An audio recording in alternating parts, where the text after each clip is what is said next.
retrouve pour une nouvelle vidéo et il s'agit cette fois du book haul du mois d'octobre et septembre 2023.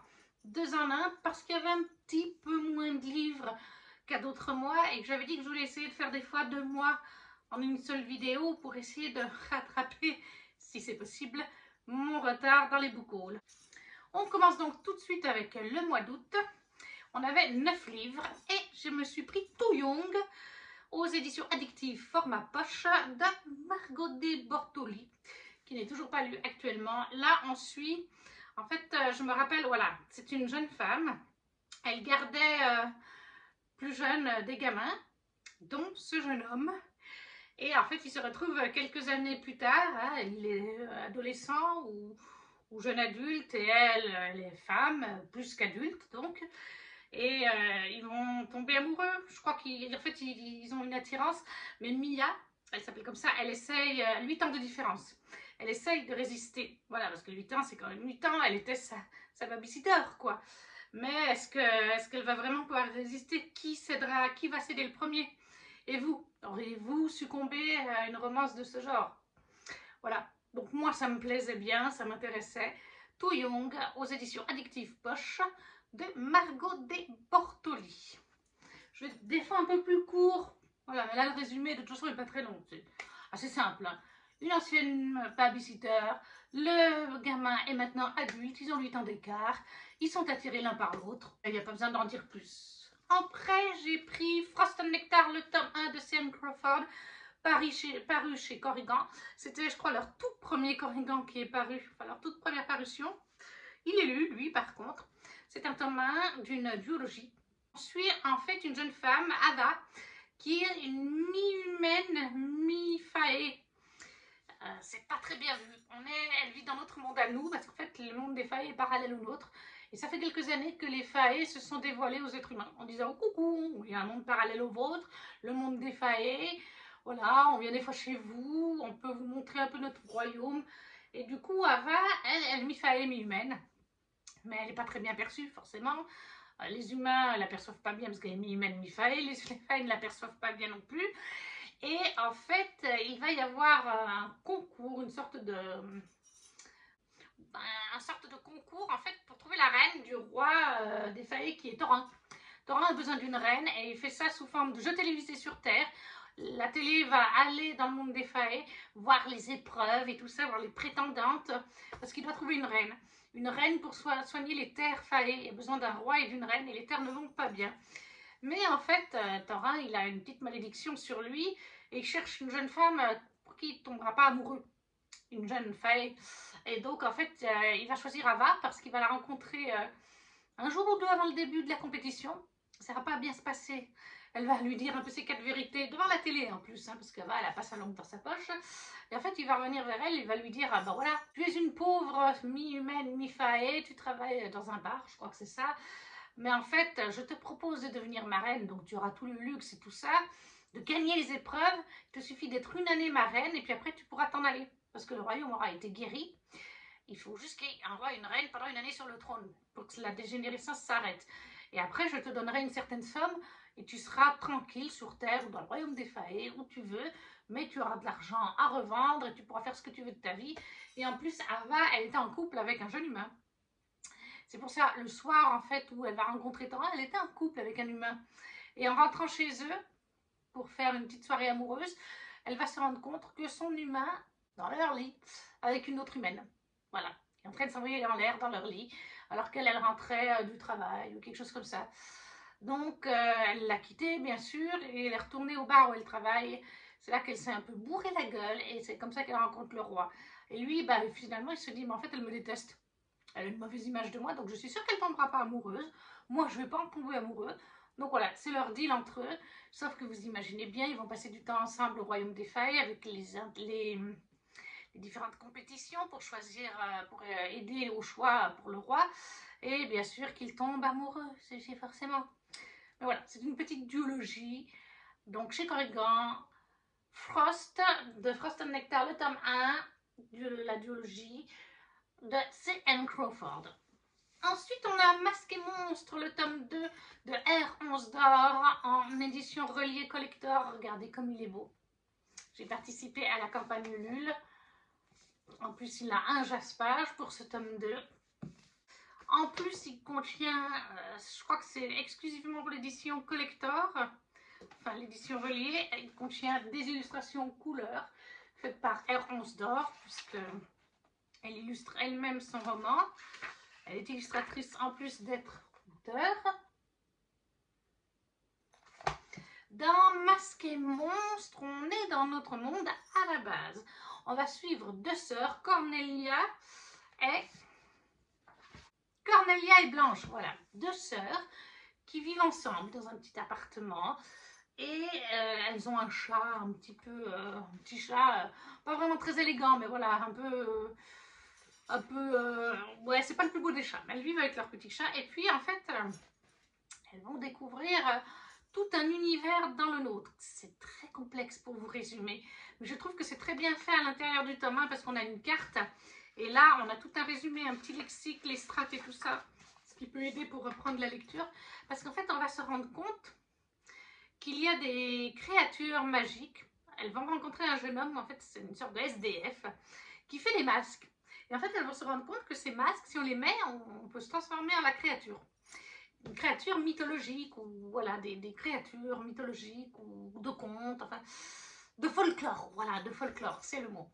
Et en fait, on va se rendre compte qu'il y a tout un univers parallèle au nôtre. En fait, c'est des sortes de strates, comme appelle ça, Errance d'Or. Et les strates, en fait, vous avez des créatures qui ont des pouvoirs. Il y a des créatures qui ressemblent aux anges, ils ont des sortes d'ailes. Et il y a ce monde parallèle, en plus il y a une histoire de timeline, de temps donc, et en fait on l'a pas là la carte, à moins qu'on l'aille à la fin, mais je ne crois pas. Mais en fait, eh bien, avec cette timeline, quand vous allez, vous devez passer, il me semble qu'il faut aller dans un bâtiment, quand vous passez dans un certain bâtiment, vous pouvez rentrer dans la strate, avec les différentes timelines, les différentes zones. Et donc, en fait, vous vous retrouvez dans le tome 1, il y avait tout ça. Vous vous retrouvez, par exemple, avec Quetzalcoatl, je crois, avec ouais, donc, certains trucs mythologiques, ou héros, mythologie égyptienne, mythologie grecque, mythologie inca, par là-bas.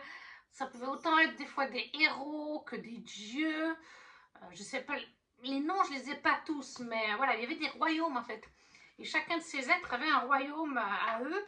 Et c'est tout des, oui, qui viennent de mythologie qu'on connaît en fait. Certains dieux ou héros sont moins connus, mais tout de même, enfin moi j'en connaissais quand même un paquet. Les nivelés, les immortels. Voilà, vous avez par exemple les archanges aussi. C'est vraiment un mélange de plein de choses. Donc vous avez ce côté-là avec chaque royaume d'un héros ou d'un dieu, d'une mythologie. Vous avez des créatures telles que les archanges. Vous avez une timeline, c'est-à-dire qu'à la fin du tome 1, il se passe un événement et on sait qu'on va aller dans le passé ou dans le futur de la Terre et des royaumes. C'est très complexe comme univers, mais je trouve que c'est super bien fait. Et donc, en fait, ces jeunes femmes vont rentrer là-dedans parce qu'elles vont avoir des masques d'un jeune homme qui fait partie de ce monde un peu parallèle, qui le connaît, qui a un don pour faire ses masques. Et en fait, en plus de ça, je crois que c'est lui qui va leur donner une créature mythologique, de contes, etc. Et en fait, vous les avez là, vous les voyez un petit peu, différentes sortes de créatures, parce qu'il y a tout un lexique aussi avec des illustrations, plein de choses. Voilà, vous avez aussi des comme ça. On va en fait rencontrer plein de créatures de mythologie et de contes. Est-ce que je vous en trouve un ici qu'on pourrait connaître? Ben, la Vouvivre, hein, la Vouvivre, voilà, elle y est. Après, la Manticore, voilà, dans ce tome, on va apparemment avoir la Manticore. Donc voilà, on a plein de créatures. Après, il y en a que je ne connais pas du tout, mais c'est toutes des créatures qui existent, dans les contes et les mythologies. Et parfois, Errance d'Or va chercher dans des choses moins connues. Pas juste comme là, la Manticore, je vous ai montré parce que c'est quelque chose qu'on connaît. Mais elle va des fois chercher, oui, vraiment des choses qu'on connaît moins, dans des mythologies moins connues pour nous faire découvrir. Ben là, on a le Kitsune d'Asie, voilà. Et je trouve ça super temps. Mais bon, on n'est pas là pour faire, on est là pour faire le résumé. Donc voilà, on mélange les créatures mythologiques et de contes. On mélange les héros et déesses ou personnages de mythologie aussi. On mélange une timeline. Donc vraiment, et tout ça sur notre Terre, à la base à notre époque. Mais je dis bien à la base. Donc R11 d'or, Masques et Monstres, le tome 2 qui est de toute beauté. Moi, le travail qu'elle fait, c'est tout elle qui fait dessus. Après, bien sûr, elle fait imprimer, mais c'est tout elle, comme elle est illustratrice, qui a tout fait. Ensuite, nous avons Ariane de Jennifer Sainte aux éditions Sabran. On est sur de la mythologie grecque avec le film d'Ariane, le Minotaure et Thésée. Voilà. On est sur une réécriture, inspiration d'Ariane et du fil d'Ariane. Pas vraiment besoin d'en dire plus, hein. On connaît la base, mais c'est très bien fait, parce que je l'ai lu. Mais la lecture viendra une autre fois. Donc le jaspage, on avait le droit à un jaspage, il se présente comme ceci. Le devant, très joli. Le derrière.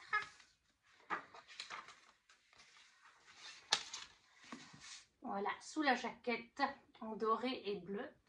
C'est très très joli. Chez Sabran, ils font aussi une page de garde illustrée. Alors après, bien sûr que c'est la même, hein, mais avec en plus un effet fold. Très sympa. Donc voilà, pour Ariane de Jennifer Sainte chez Sabran Édition. Ensuite, toujours chez De Saxus, oui, parce que Sabran c'est une filiale de Saxus, une petite sœur. Là, on est vraiment chez De Saxus. On a le Fleuve d'argent de C.S. Chakraborty, qui est donc le tome 3.5 d'Aevabad, de la trilogie d'Aevabad. Alors moi, mon exemplaire, voilà. Moi, j'ai pas de Fnac à proximité, ni de Cultura, ni de librairie, donc je prends pas en ligne. Et il est arrivé comme ça, c'est-à-dire que j'ai un double... Le texte est doublé, il est mal calibré. C'est pas grave, de toute façon. Mais bon, ça fait un peu cacaboudza. Le voilà dessous, il est très très beau. Lui, il n'est pas encore lu par contre. Et pourtant, il me manque que ça pour conclure la saga de Daevabad. Hein. Donc, dessous, vous avez la carte du monde. Et à l'intérieur, bon, c'est plus classique chez De Saxus. La trilogie de Daevabad, c'est une fantaisie orientale. On est dans notre monde, mais un monde un petit peu différent. Et puis, bien des siècles avant. Hein. Mais le monde est un petit peu différent. Est-ce qu'on a la carte? Je pense qu'elle y est. Ah ben là, ah oui, la carte, elle était là. Donc, si vous regardez la carte de près, vous voyez qu'il y a des choses qui sont similaires à notre planète, mais il y a des noms qui ne le sont pas.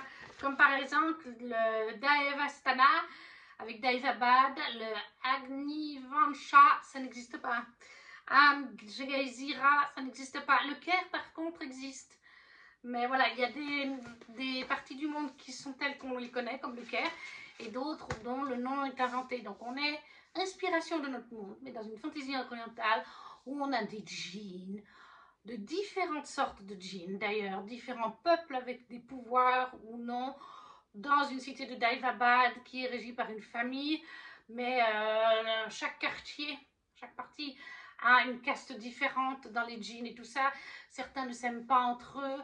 On a plein de créatures mythologiques aussi, des effrits, des djinns, comme je vous ai dit, les effrits, plein d'autres choses. Et là, en fait, on est sur un thème compagnon qui, voilà, raconté du point de vue de personnages soit détestés, soit adorés ou complètement inédits. Ces contes de Daevabad enrichissent un monde déjà rempli de magie et de merveilles. Voilà, donc c'est des contes sur les personnages qu'on aime ou qu'on n'a pas aimé dans la saga. Les contes liés à l'univers de Daevabad. Donc je pense que ça permet de retrouver en plus certains personnages et de prolonger un tout petit peu la saga qu'on a tant aimé. J'adore aussi ici, je ne sais pas si vous voyez bien, mais je le trouve très beau. Donc chez De Saxus, le 3.5 de la trilogie Daevabad, le fleuve d'argent de C.S. Chakraborty. Toujours chez De Saxus, je me suis pris de Lexi Ryan, le tome 1 de Ses promesses maudites. Très jolie édition. Oh, alors moi là il y a un coup. Aïe, ça c'est un peu cacaboudza. Ouais, j'ai fait une... Et en plus, je ne sais pas si je vais vraiment beaucoup aimer, alors je voulais le revendre. Parce que je lis tout ce que j'ai. Hein. Toutes les sagas, même les sagas que j'aime moins, je les lis avant de les revendre. Mais si ça me plaît moins, maintenant, une fois que c'est fini, je revends. Et là, avec ce POC qui est sur la couverture, eh bien, il vaudra des euros en moins. Donc, on avait un jaspage. Dessous, nous avons un petit motif. Voilà, pourquoi pas. Là, je ne sais pas si vous allez voir. Ah oui, puis le POC, il a même fait. On dirait que j'ai pris ma montre ou un de mes bracelets que je mets. Là, la couverture, moi je reproche l'intérieur, là, on ne voit pas bien. Il y a un espèce d'œil. Non, c'est un espèce de soleil avec une dague. Je trouve qu'on ne voit pas bien. Je trouve qu'à ce niveau-là, c'est un petit peu... Le jaspage est très joli, mais ça, par contre, ça me plaît un peu moins. Par contre, là, c'est très beau aussi. J'aime bien quand ils font des pages de garde. Et puis quand il y a du foil comme ça, j'adore. Très joli. Alors là, je crois qu'on est dans du young adulte. Bon, le young adulte, ça peut me plaire. Mais clairement, il me semble qu'on m'a dit, en tout cas le tome 1, qu'il y a un love triangle. Et moi, les love triangles, je n'aime pas ça. Polyamour, pas de souci. Harem inversé, j'ai pas encore testé, mais je suis sûre que je vais adorer. Mais les love triangles, on en a tellement dans les séries, dans les films et dans les livres que je veux autre chose que du love triangle. Ça m'énerve.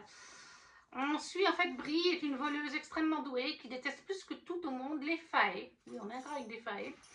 Lorsque sa sœur Jas est vendue au cruel roi de la cour de la lune, elle n'a malheureusement d'autre choix que de se rendre dans le royaume de Faerie.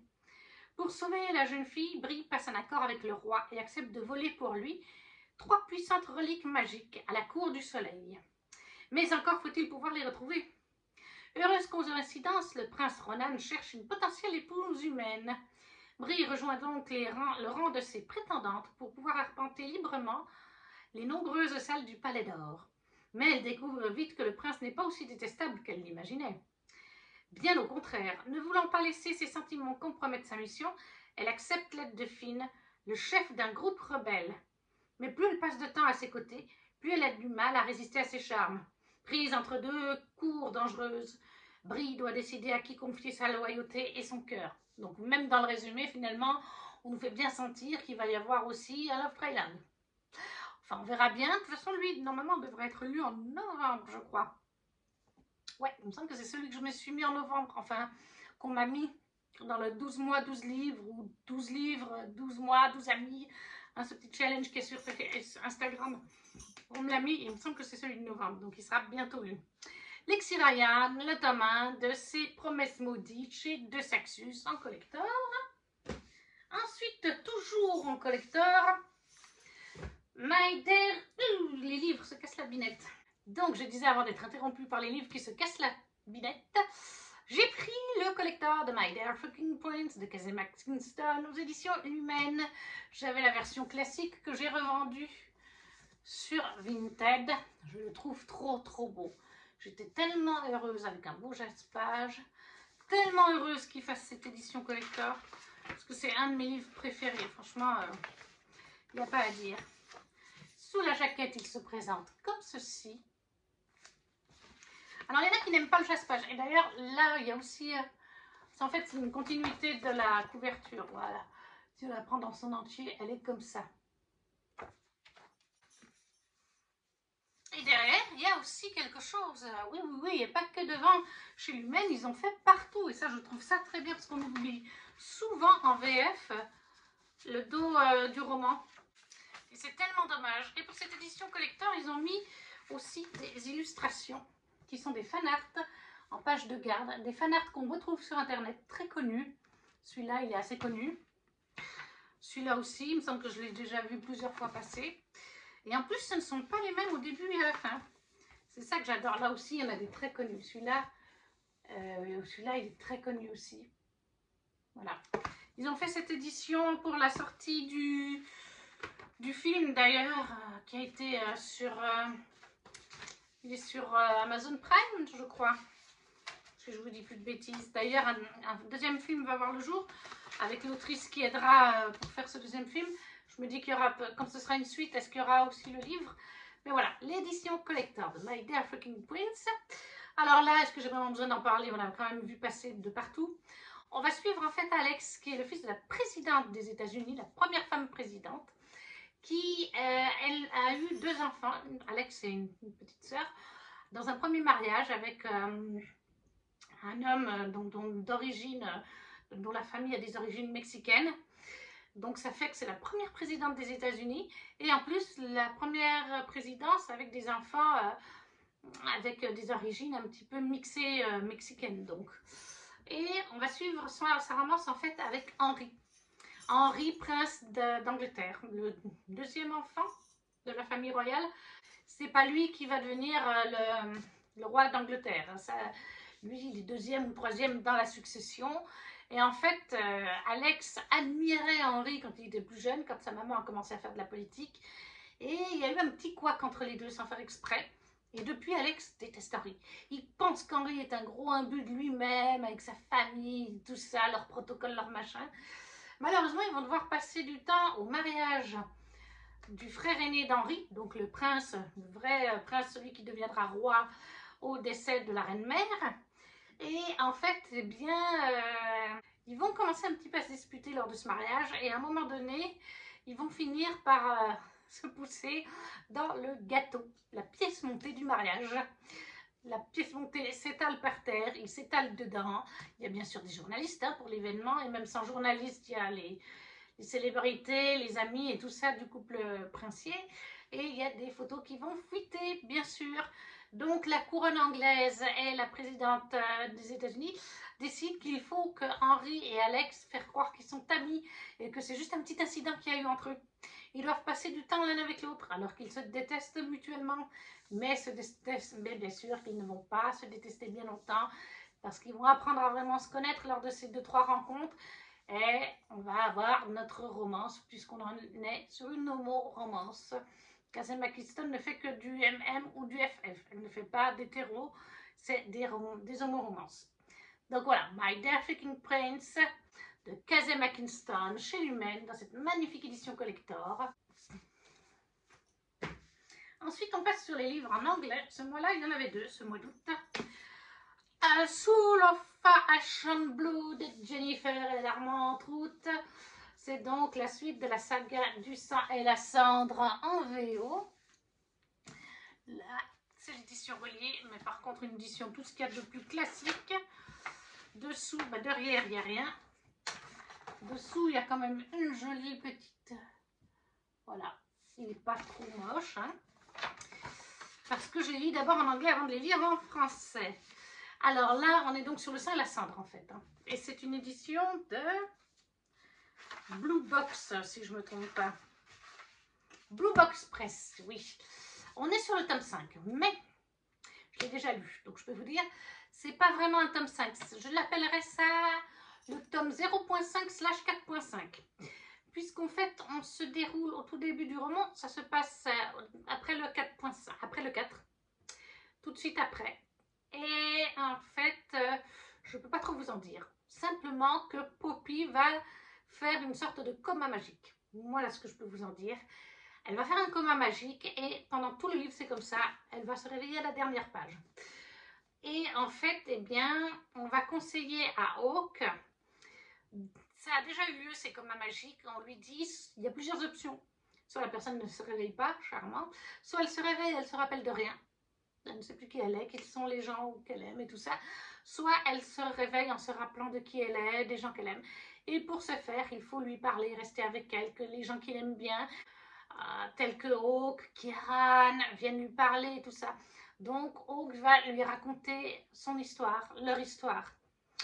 Comment ils se sont rencontrés. Donc en fait, on remonte dans le temps. On remonte quelques jours ou semaines avant le début du tome 1. Quand Hawk arrive à Macedonia, je crois que c'est Macedonia que ça s'appelle. Et plus précisément, oui voilà. Et plus précisément dans la ville de Macedonia. Bon, je ne sais plus, mais bref. Quelques jours, semaines avant qu'il rencontre Poppy. On va voir comment son plan s'est mis en place. Si vous avez lu la saga, vous savez très bien de quoi je parle. Et leur évolution. On va voir comment Hawk a développé ses sentiments, son plan, tout ça. On va revoir Kieran, bien sûr, grâce à ça. Mais, alors oui, du coup, on revit tout le tome 1 jusqu'à la fin du tome 1. Ça ne va pas plus loin. C'est jusqu'à les dernières phrases du tome 1. Mais par contre, en parallèle, ce n'est pas juste un 0.5, parce qu'on a quand même une petite dizaine de chapitres qui sont au présent, peut-être plus qu'une dizaine, qui sont la suite de la saga. On commence vraiment avec la suite de la saga, et d'ailleurs avant que Poppy ne tombe dans son coma magique et dans les 2-3 chapitres qui suivent, c'est important parce qu'on a des infos et une avancée, un bond dans la saga et dans l'intrigue importante. Que si vous ne le lisez pas, vous ne comprendrez pas bien ce qui se passe. Bah oui, bah celui-là, il a fait ça, il est comme ça, et pourquoi bah oui, parce que c'est dans celui-là. Et il y a 2-3 chapitres par-ci, par-là, où on arrête d'être dans le passé de Hawke, où on revient dans le présent, et où on avance dans l'intrigue, malgré que Poppy fasse dodo, hein, et où des gars, des hauts placés viennent et puis disent à Hawke, il se passe ci et ça, qu'est-ce qu'on fait de ça, comment, voilà, et puis, ah, bah là, dans le royaume, il se passe ça. Donc, c'est un entre-deux. C'est à la fois un 0.5 et un 4.5, si je peux dire. Mais il faut quand même le lire. Et puis bon, après, si vous aimez la saga du Saint Lacendre et Hawke, bah, au moins vous avez son point de vue. C'est peut-être à quelque part plus intelligent que ce qu'a fait Stéphanie Meyer à mes yeux, où le tome de Edward Cullen est pratiquement identique, à part quelques petites scènes en plus. Voilà, c'est un peu le même genre. Sauf que là, il y a quand même quelques chapitres qui font avancer l'intrigue au présent. À la différence du tome pauvre d'Edward Cullen dans la saga Twilight. Donc voilà, le sang et la cendre, est-ce que j'ai besoin d'en parler? J'en parle tout le temps. On suit Poppy, qui est une jeune pucelle, enfin c'est la pucelle. Elle sait qu'elle va devoir faire une ascension spéciale, différente d'autres humains qui la font, pour aider le royaume à quelque part dans la lutte contre l'Atlantide, un autre royaume ennemi où il y a des méchants vampires qui transforment des êtres humains quand ils sucent leur sang en espèces de zombies. Voilà, Poppy fait au fil de la saga plein de découvertes. Elle se trouve des nouveaux amis, des nouveaux alliés, des nouveaux ennemis. C'est un univers vaste. Voilà. From Blood on Ash, le tome 5. Moi, je dis le 4.5. De Jennifer et l'Armand Trout. Le dernier livre pour le mois d'août, c'est Bound Smith de Nikki Popretto, l'édition Fairyloot. Là, voilà. Que vous avez pu peut-être voir déjà dans les vidéos de unboxing haul and blabla. Avec la box du mois en question, qui était août. Et alors pour cette, on va pas se le cacher, pour cette, derrière il n'y avait rien. Pour cette box là, comme je l'avais dit dans mon haul, pourquoi sortir un livre qui va bien pour Halloween au mois d'août? Car clairement le livre va très bien pour le mois d'août. Là, on est dans un roman young adulte, mais de dark fantasy quand même, où on suit Vren, qui est une jeune femme qui, depuis toujours, suit une formation pour devenir Valkyrie, et elle est très forte dans ça. Mais le jour du test, elle va se faire avoir par une rivale, et elle va tout perdre. Elle va devenir presque une paria. Son père et sa grand-mère l'envoient à l'autre bout du royaume, sur un no man's land, hein, pratiquement, surveiller la frontière là-bas. Et en fait, dans ce roman, on va suivre différentes magies liées aux os, en fait. Et Vren, elle a des dagues, elle a une armure constituée d'os, comme on peut le voir, ce qui lui permet... parce qu'il y a des espèces de morts vivants, il y a des espèces de fantômes, voilà, donc elle est là, elle aide à lutter. Et en fait, là où elle va aller, quelques temps après, un prince va venir, mais il va être kidnappé. Et Vren va y voir l'occasion, en allant à sa rescousse, de faire comprendre à son père et à sa grand-mère qu'elle vaut le coup, que voilà, surtout qu'elle s'est fait avoir en fait par une rivale. Mais voilà, qu'elle vaut le coup, redorer son blason, récupérer sa place à quelque part. Et elle va trouver de l'aide avec Julian qui est un rival, parce qu'il y a plusieurs, il y a les Brown Smith et il y a d'autres choses avec Brown, mais il y a aussi certains qui ne sont plus autorisés, qui ont été interdits par le royaume, par l'univers en fait, et Julian fait fait un petit peu partie des choses qui devraient être maintenant les ennemis, on va dire ça comme ça. Mais ils vont devoir s'allier, ils vont faire certaines découvertes ensemble. C'est un univers assez sombre, oui, il y a pas mal d'os, hein, on parle pas mal d'os, de magie, de fantômes, de morts vivants, mais ouais, j'ai bien aimé quand même, parce que je l'ai lu celui-là. Donc Bone Smith, le tome 1, en édition Fairyloot, donc en anglais, c'est l'édition Fairyloot, mais qui est de chez Hodderscape. Et par contre, ça c'est paru en français, c'est La Forgeuse d'Ost, le tome 1 chez Lumen, là aussi. Donc Niki Popreto. Et ça, c'était pour le mois d'août. On passe maintenant au mois de septembre, on va essayer d'aller assez vite. Persona, le tome 2 de Yelena, toujours aussi belle édition, qui chatoie, comme dit Yelena, chez Hachette Roman. Alors là, dans cet univers, on est en fait dans un univers inspiré romantique, à peu près dans ces eaux-là. Et on va suivre différents personnages, la plupart sont des enfants qui ont un don de lumière, qui a été donné par le soleil, si je me souviens bien. Sauf que ces enfants sont mal vus par la société, ces gens qui ont des dons. On les pointe du doigt, on ne veut pas être trop lié à eux. Ils doivent aller vivre dans des orphelinats, même s'ils ont une famille, même si la plupart du temps, leur famille n'en veut plus. Hein. Mais en même temps, on ne veut pas les approcher, genre on se méfie d'eux, on les pointe des doigts. Mais par contre, on les utilise. On vient voir la chef des orphelinats, de celui où sont nos héros en tout cas. On donne tant de quantité de pièces pour avoir l'utilité du don de l'enfant pendant 1 heure, 2 heures, 1 jour, 2 jours. L'enfant touche une petite pécule dessus, bien sûr. Et puis, par contre, une fois adultes, ces enfants doivent faire un choix. Soit ils se marient et ils laissent leurs dons, ils ne peuvent plus accéder à leurs dons. Voilà. Soit ils veulent continuer à utiliser leurs dons et ils doivent rentrer au sein de l'église du royaume, en quelque sorte, pour mettre leurs dons à disposition du royaume.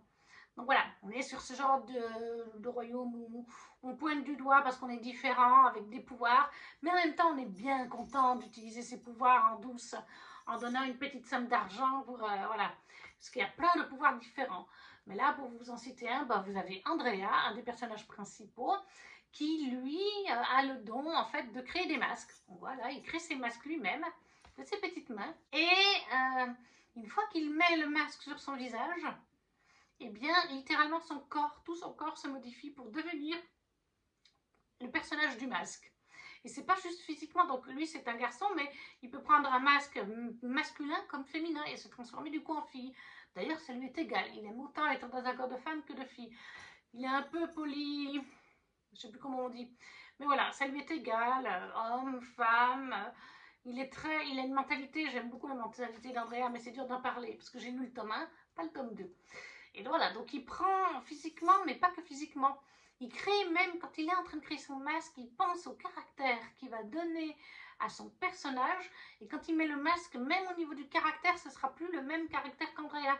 Il prendra un peu les traits de son personnage, donc si c'est un masque pour un personnage inventé qui va être super fier, super à l'aise, super, il prendra ce caractère. Alors qu'Andrea, en vrai, c'est pas quelqu'un qui est genre ouais, je suis super fort et tout, mais voilà, c'est son don. C'est créer des masques qui prennent vie quand on les porte, enfin quand Andrea les porte. Et chaque personne a un don spécifique à lui. Ça, c'est vraiment les bases. Et dans le tome 1, on va demander plusieurs enfants. Une personne va demander plusieurs enfants pour une mission particulière. Et on va les suivre tout au long de cette mission qui ne va pas tourner tout à fait comme il l'avait espéré. Vous imaginez bien. Et là, on est donc sur le tome 2 de Persona Yelena chez Hachette Roman. Je le trouve trop beau. Ensuite, je m'étais pris La Société très secrète des sorcières extraordinaires de Sangu Mandala chez Lumen. Regardez comme il est beau. On l'avait vu passer d'un partout. J'ai vraiment adoré cette lecture. Je vous en reparlerai un update lecture. Là, on est donc dans notre monde. On suit notre jeune héroïne qui est Mika Moon. Mika Moon est une véritable sorcière. Mais les véritables sorcières sur notre planète se cachent. Elles ne se réunissent que rarement et pas beaucoup à la fois parce que quand elles sont trop nombreuses à un endroit, on sent la magie, il peut y avoir des petits soucis de magie et tout ça. Les sorcières se cachent donc, on ne doit pas savoir que les sorcières existent.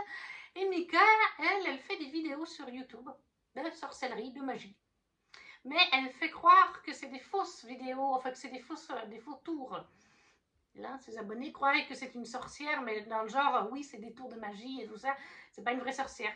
Sauf que tout ce qu'elle montre, c'est en fait de la vraie magie, mais elle le tourne d'une manière qu'on croit que c'est pas vrai. Alors qu'elle est vraiment une vraie sorcière. Voilà.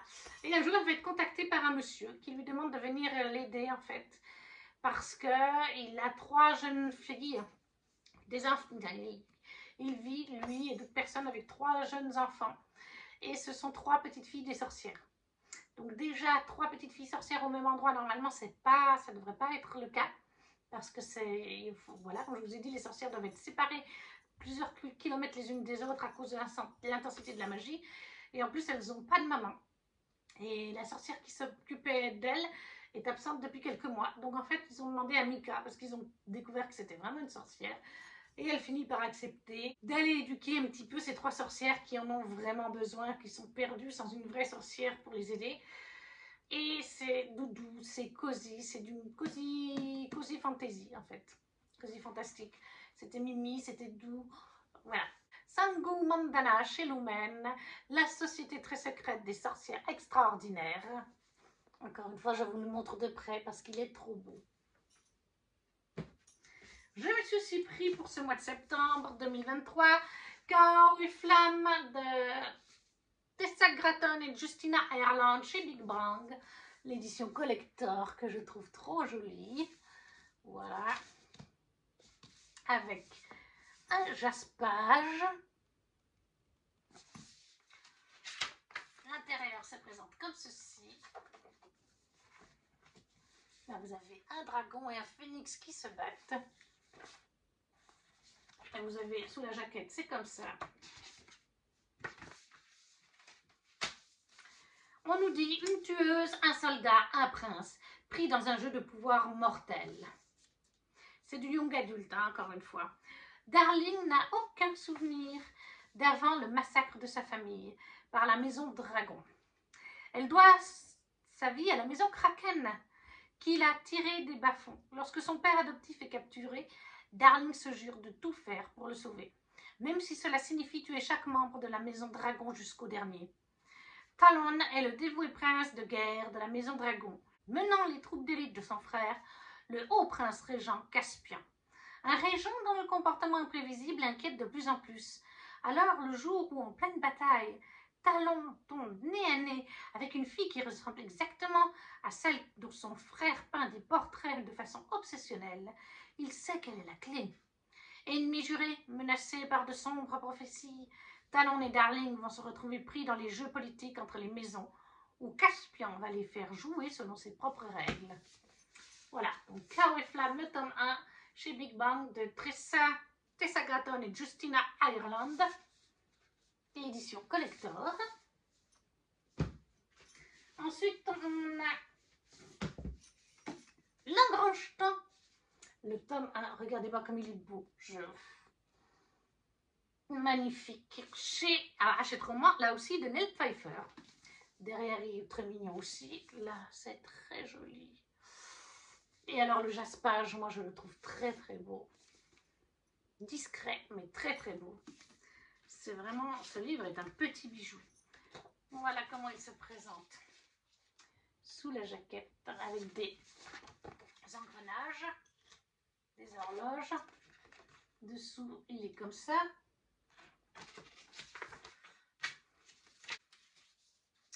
Là, vous avez une magnifique illustration en page de garde.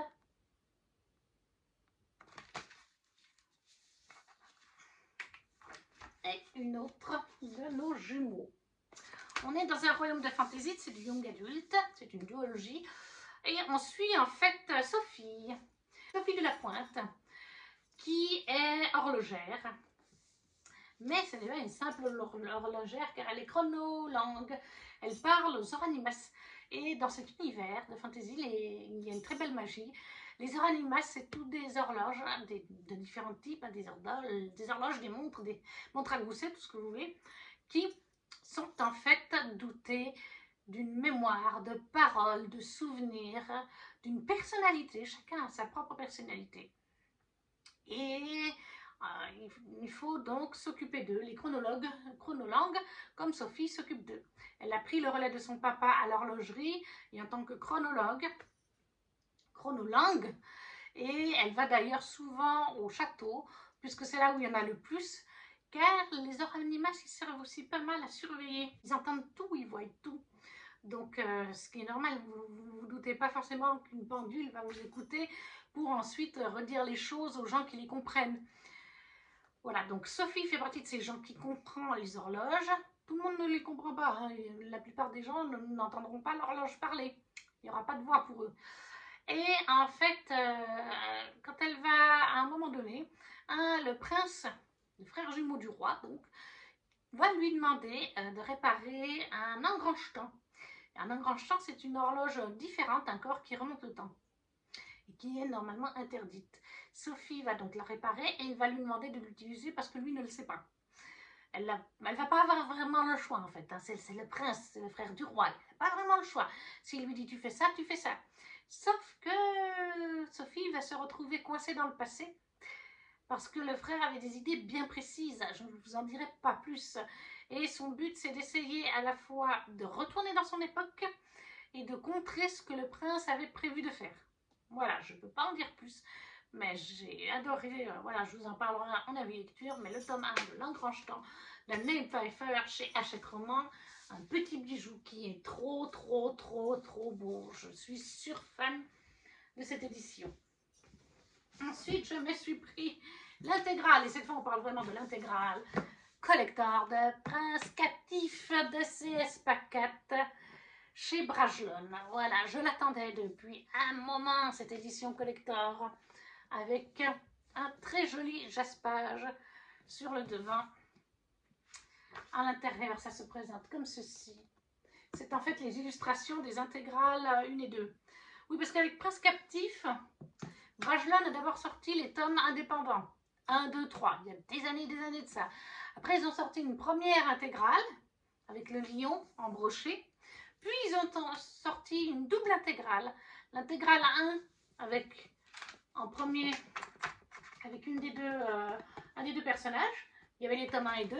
Dans l'intégrale 2, il y avait donc l'autre personnage avec le tome 3 et la nouvelle du palais d'été. Voilà, moi j'ai pas compris pourquoi ils ont fait ces intégrales là, pourquoi ils n'ont pas fait tout de suite celle-là, puisqu'en fait en anglais il y avait 4 nouvelles qui existaient. Une avec Damien et Laurent vraiment centrée que sur eux, une avec Jord, mais qui parle de Laurent, du passé, pourquoi les gardes de Laurent lui sont fidèles, l'admirent, on comprend mieux pourquoi. Une nouvelle sur les mignons avec des personnages secondaires qu'on a vus dans le tome 1. Et une dernière nouvelle avec Charles, le marchand de tissus. Et Damien et Laurent sont dedans. Voilà, sauf que, allez savoir pourquoi Brajlon n'avait traduit que le palais d'été, qui concerne Damien et Laurent. Alors que personnellement, moi j'aime tout autant Charles parce qu'elle est hyper drôle. Et voilà, donc en 2 ans, ils ont sorti les intégrales, donc tome 1 et 2, puis 2, 3 et la nouvelle. Et finalement, une année après, ils nous ressortent une intégrale en relié collector cette fois. Par contre, il y a tout. Cette fois, on a vraiment tout. On a les 4 nouvelles. Alors par contre, je pense que le tir a été rectifié depuis. Mais dans les premières parutions, enfin dans la première fournée de publication, il manque dans cette intégrale, il manque quelques phrases. Je crois que c'est dans la nouvelle du palais d'été justement. Il manque 2-3 phrases. Alors c'est pas très grave. Il me semble que c'est ça. Ouais, il manque les dernières phrases. Bon, moi c'est pas grave. Brajlon a tout de suite fait les choses très bien. On pouvait aller en librairie, demander le calque avec la preuve d'achat du bouquin. Brajlon avait fait envoyer des stocks. Ou le demander à Brajlon avec la preuve d'achat. Personnellement, j'ai le recueil de nouvelles, puisque en anglais c'est un recueil. Donc je sais très bien comment ça se finit, donc j'ai pas besoin du calque. Mais au moins ils ont corrigé l'erreur. Donc Prince Captif de CS Packet, l'intégrale, cette fois il y a tout, chez Brajlon en édition reliée. Le dernier livre en français chez De Saxus, Ce royaume tissé de Téhéra Mafi. c'est un tome 1. Et là, on nous dit... Alors, ben, il n'y avait pas de jaspage. L'intérieur, ça se présente comme ça. Et dessous la jaquette, c'est comme ceci. J'aime bien les couleurs, par contre. Alors, celui-là, il est lu aussi, mais c'est un peu difficile de le résumer. Je préfère le faire, vous le lire. Aux yeux des habitants d'Ardunia, Alizée est une servante comme les autres, invisible, insignifiante. Nul ne se doute qu'elle est l'héritière d'un ancien royaume djinn, pièce maîtresse d'une prophétie prédisant la libération de son peuple. Traquée depuis toujours, elle a passé sa vie à se cacher pour survivre, jusqu'au jour où elle commet une erreur. Kamran, le prince héritier du trône d'Ardunia, a entendu la prophétie annonçant la mort prochaine de son grand-père. Ne voulant pas devenir roi, il se doit de trouver la menace et de l'éliminer. Ses soupçons se posent immédiatement sur une servante aux yeux étranges, dont il a croisé la route un matin et qu'il a vu repousser un agresseur sans effort. Jamais il n'aurait pu imaginer que cette éblouissante jeune femme, qu'il ne peut chasser de son esprit, allait un jour bouleverser son royaume et le monde tout entier. Voilà, donc lui il est lu, même le tome 2 est lu.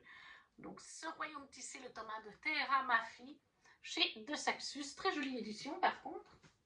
Et on arrive au dernier roman, finalement, If I Have to Be Haunted de Miranda Son, chez Fairyloot.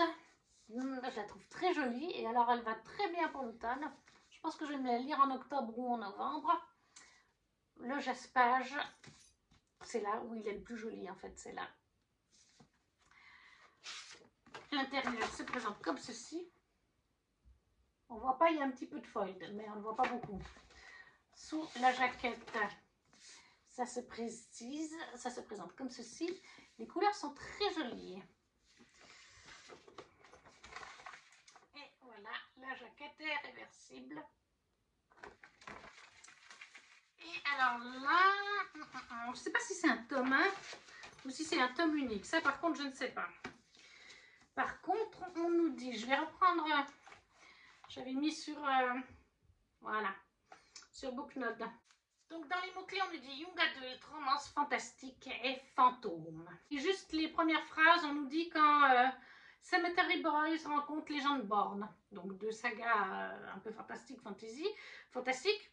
Dans une romance thrilling, alors thrilling, je sais plus, irrésistible et fun, de young adult contemporaine, un young adult contemporain de fantasy, ouais, un fantastique contemporain young adult fun, irrésistible, romantique, thrilling. Et on suit une adolescente chinoise et américaine, donc c'est un mélange des deux, qui parle aux fantômes. Et elle fait un deal. Elle fait un deal pour ramener d'entre les morts son némésis. Voilà, j'ai pas besoin d'en savoir plus. Je pense qu'il y a une histoire d'amour. Est-ce que c'est avec un fantôme ou est-ce qu'il y a juste un némésis fantôme? Enfin bref. Mais il me fait pas mal envie. Voilà. Le plus important, c'est young adulte, fantôme, romance, fantastique. Et que ça m'a l'air très bien pour la saison d'Halloween puisqu'on parle de fantômes. Un peu, ça me fait un peu penser quand je lis ce résumé, les premières lignes, là juste les premières lignes, une personne d'origine américaine et une chinoise qui peut parler aux fantômes, ça me fait un peu penser comme ça, vu comme ça, à Ghost Whisperer, la série télé qui a quelques années en arrière hein, maintenant, avec Jennifer, oh merde, je sais plus comment elle s'appelait, mais c'était une série connue quand même, donc voilà. Donc, If I Have to Be Haunted de Miranda Son, l'édition Fairyloot. Est-ce que c'est Heather Stuttgart? Non, cette fois chez Magpie Books. Magpie Books. Voilà. Et au bout de ce book haul de août et septembre 2023, si je ne me trompe pas, je vous ai présenté 16 livres qui sont arrivés dans ma pile à lire. Certains depuis sont lus, d'autres pas encore. N'hésitez pas à me laisser un commentaire en me disant si vous avez lu certains de ces livres, si vous font envie, si vous ne savez pas quoi mettre, un petit emoji, un petit like, à vous abonner si ce n'est pas déjà fait. Et nous, on se retrouve très vite pour une prochaine vidéo. Ciao, ciao!